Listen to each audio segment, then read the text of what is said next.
World info factory کے عزیز دوستو السلام علیکم۔ دوستو، نبی پاک نے قسطنطنیہ یا آج کا استنبول فتح کرنے والے طبقے کو جنت کی بشارت دی۔ گو کہ قسطنطنیہ کو فتح کرنا ہرگز آسان نہ تھا، لیکن سلطان محمد فاتح نے اپنے ساتھیوں کی مدد سے بالآخر 1453 عیسوی میں فتح کیا، جس پر 1000 سال سے عیسائیوں کا قبضہ تھا۔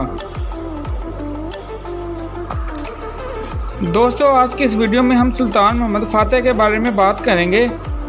میری نئے آنے والے دوستوں سے گزارش ہے کہ اس چینل کو سبسکرائب کریں اور ساتھ بنے بیل کے نشان کو پریس کریں، اور میری اس ویڈیو کو آخر تک ضرور دیکھیے گا۔ عثمانی خلافت کے چھٹے سلطان نے 1432 میں سلطان مراد علی کے گھر آنکھ کھولی اور ان کے والد نے بیٹے کا نام نبیوں کے سردار محمد کے نام پر رکھا۔ جب سلطان محمد 11 سال کے ہوئے تو انہیں عماسیہ بھیج دیا گیا، جہاں انہوں نے حکومت چلانے کی تربیت حاصل کی۔ اس کے علاوہ سلطان مراد علی نے اساتذہ کی کافی تعداد کو سلطان محمد کی تربیت اور اسلامی تعلیم کے لیے بھیجا۔ بچپن سے ہی انہوں نے تہیہ کر لیا تھا کہ وہ بازنطینی سلطنت کا تختہ الٹیں گے اور قسطنطنیہ کو فتح کریں گے، اور اسی مقصد کے لیے اسلامی تعلیم ان کی ذہن سازی میں کافی مفید ثابت ہوئی۔ جب سلطان محمد کی عمر 12 سال ہوئی تو سلطان نادر علی نے تخت سلطان محمد کے حوالے کیا، اور اس وقت وارنا جنگ کے اثرات نظر آ رہے تھے۔ تو سلطان محمد دوم نے اپنے والد کو خط لکھا کہ اگر آپ سلطان ہیں تو اپنی فوج کی آ کر قیادت کریں، اور اگر میں سلطان ہوں تو میرے حکم پر فوج کی قیادت کریں۔ اور اس طرح سلطان مراد نے 1444 میں ہونے والی وارنا جنگ میں اپنی فوج کی قیادت کی اور فتح حاصل کی۔ اس کے بعد 1446 میں سلطان مراد نے دوبارہ تخت سنبھالا۔ سلطان محمد کو دوبارہ عماسیہ بھیج دیا، جہاں وہ گورنر کے فرائض سر انجام دیتے رہے۔ 1451 عیسوی میں اپنے والد کی رحلت کے بعد سلطان محمد دوبارہ سلطان بنے۔ سلطان مراد کے بعد کرمان کے ابراہیم نے عثمانی خلافت کے خلاف سازشیں شروع کر دی، تو سلطان محمد نے ابراہیم سے جنگ کر کے اس کو ہرا دیا۔ یہ ان کی پہلی فتح تھی۔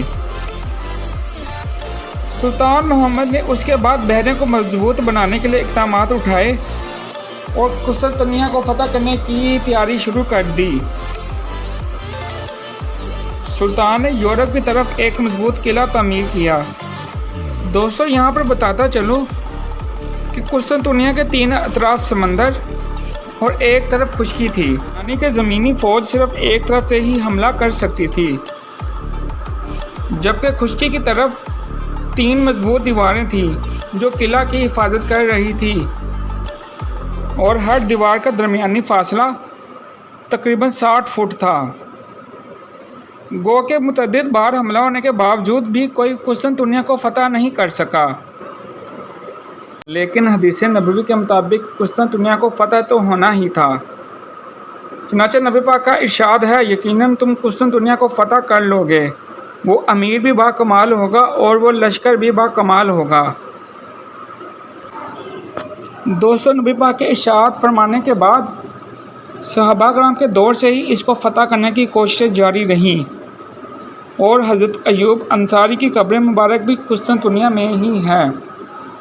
اس کے بعد عثمانی خلافت کے سلطانوں کی جانب سے بھی متعدد بار محاصرہ کیا گیا، لیکن یہ فتح سلطان محمد کے حصے میں ہی آنی تھی، اور اسی وجہ سے آج ہم انہیں فاتح کے نام سے یاد کرتے ہیں۔ سلطان محمد فاتح نے توپ جیسی عظیم جنگی آلے کو بھی ایجاد کیا، اور قسطنطنیہ کی طرف پیش قدمی کرنے سے پہلے دیگر دشمن سے صلح کر لی۔ سلطان محمد نے جو کہ رومیلی قلعہ تعمیر کیا تھا، وہ ان کے آباء و اجداد بایزید کے بنائے گئے قلعہ انازول کے بالکل سامنے تھا۔ یعنی کہ باسفورس اب عثمانیوں کے قبضے میں تھا۔ قسطنطنیہ پر حملہ کرنے کے لیے تقریباً 1,00,000 سپاہی اکٹھے کیے گئے، لیکن فوج کا ہونا ہی کافی نہ تھا، اس کے لیے حکمت عملی کی بھی ضرورت تھی۔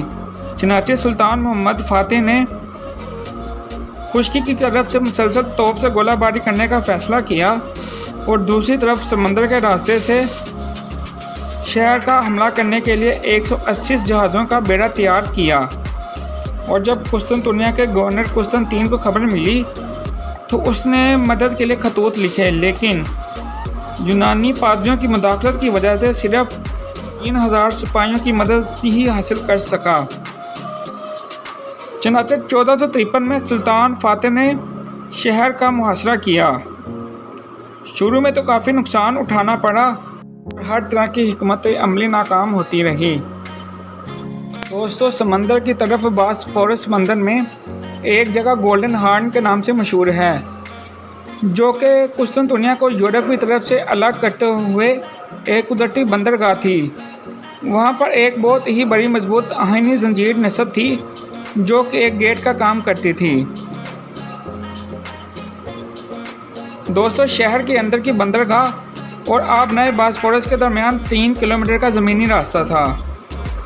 سلطان محمد نے اس راستے پر خفیہ طور پر لکڑی کے تختے کی سڑک بنائی اور پھر اس پر چربی کو پگھلا کر اسے چکنا کیا، اور ایک ہی رات میں سلطان کی سربراہی میں 80 بحری جہازوں کو شہر کے اندر داخل کیا گیا،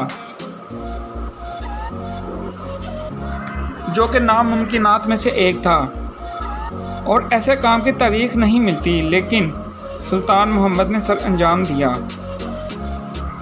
اور اس طرح سمندری راستے پر بھی قبضہ کر لیا۔ دوسری طرف زمینی فوج مسلسل گولہ باری کر رہی تھی۔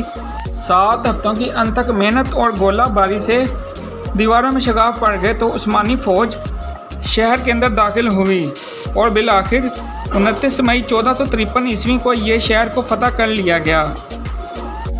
اس وقت سلطان کی عمر فقط 21 سال تھی اور سلطان کی جانب سے حکم دیا گیا کہ کسی کی بھی جائیداد کو ضبط نہ کیا جائے، اور انہوں نے قسطنطنیہ کے سب سے بڑے چرچ آیا صوفیہ کو مسجد میں تعمیر کیا، جو کہ بعد میں اتا ترک نے اسے میوزیم میں تبدیل کر دیا، لیکن حال ہی میں ترکی کے صدر رجب طیب اردوان نے واپس مسجد میں تبدیل کر دیا، اور اس کے بعد سیدنا ابو ایوب کی قبر انور کے پاس جامع مسجد ابو ایوب کے نام سے تعمیر کروائی۔